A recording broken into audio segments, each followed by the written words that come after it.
Should you go with Plan G or Plan N? My name is Mike Bauer with Houston Independent Insurance, and that's what I'm sharing today is deciding between Plan G or Plan N. Now, the Medigap plans pay secondary to Original Medicare. Original Medicare is Part A, hospital, Part B is doctors, and then that's approximately the first 80%. Then after that, then you have the 20% left over, which the Medigap plans pay, and they use letters to confuse you, unfortunately, but this is for the 20%. You'll notice the difference in terminology is the plan, Medigap plan versus the parts. So these are Medigap plans. These are standardized plans. That means whatever the coverage is listed under a Plan G, that's what you're going to get with any company that you go with.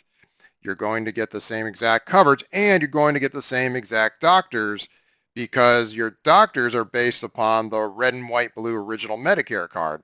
And then this is going to pay secondary. So there'll be several private companies out there that will offer these Plan G and Plan N plans.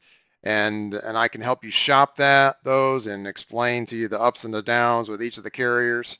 And so that's what we're going to talk about today. Now, first I'll say this is that Plan C and Plan F, you can no longer get if you got your Medicare after January 1st of 2020. If you got it prior to that, you can get Plan C or Plan F, but after that, you can't.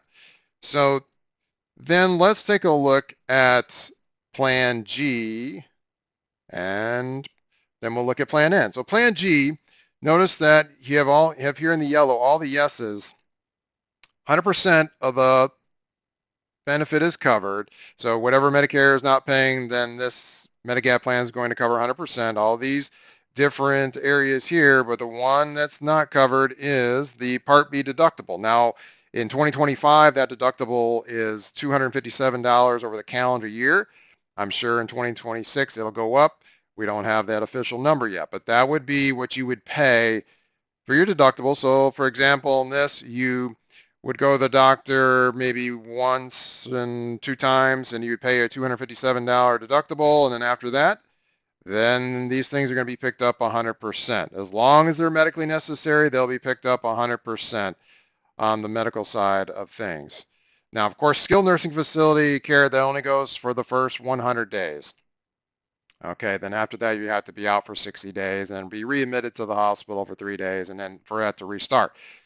That's how the Medigap plan works on Plan G. It's a great plan, very popular, and for me, probably the majority of my clients will go with Plan G.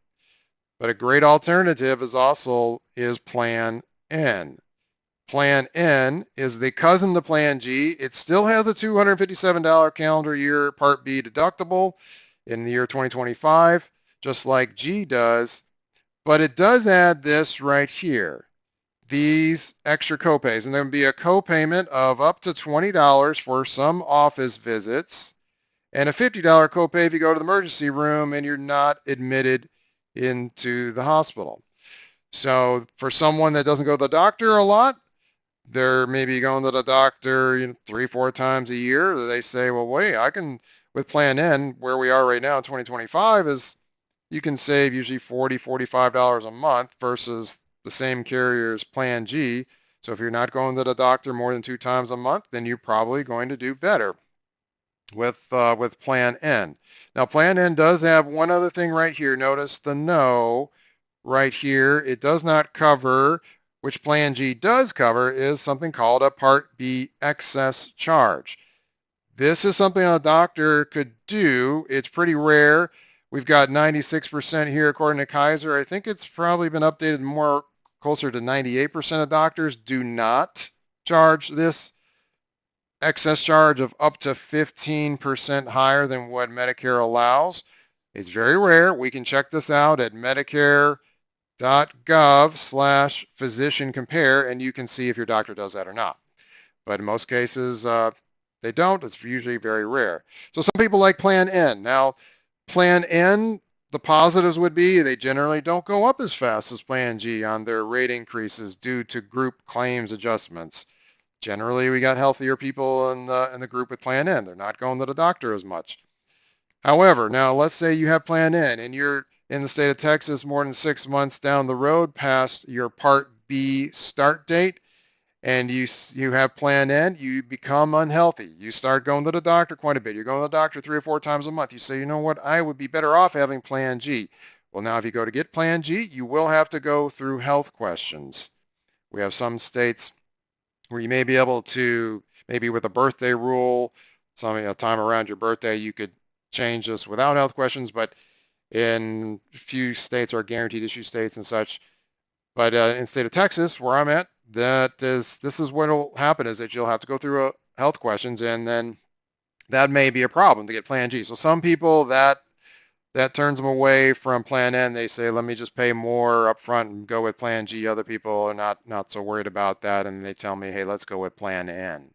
So that's the ups and the downs, the comparison of Plan G and Plan N. It depends on where you are and what you want. And then I will help you figure this out, help you to go through the different carriers, their pros, their cons. We'll shop it. We'll talk about the current rates and the possible rate increases down the road and help you navigate this. So hope you found this video helpful. Would love for you to like and subscribe, and I look forward to talking to you soon. Have a great day.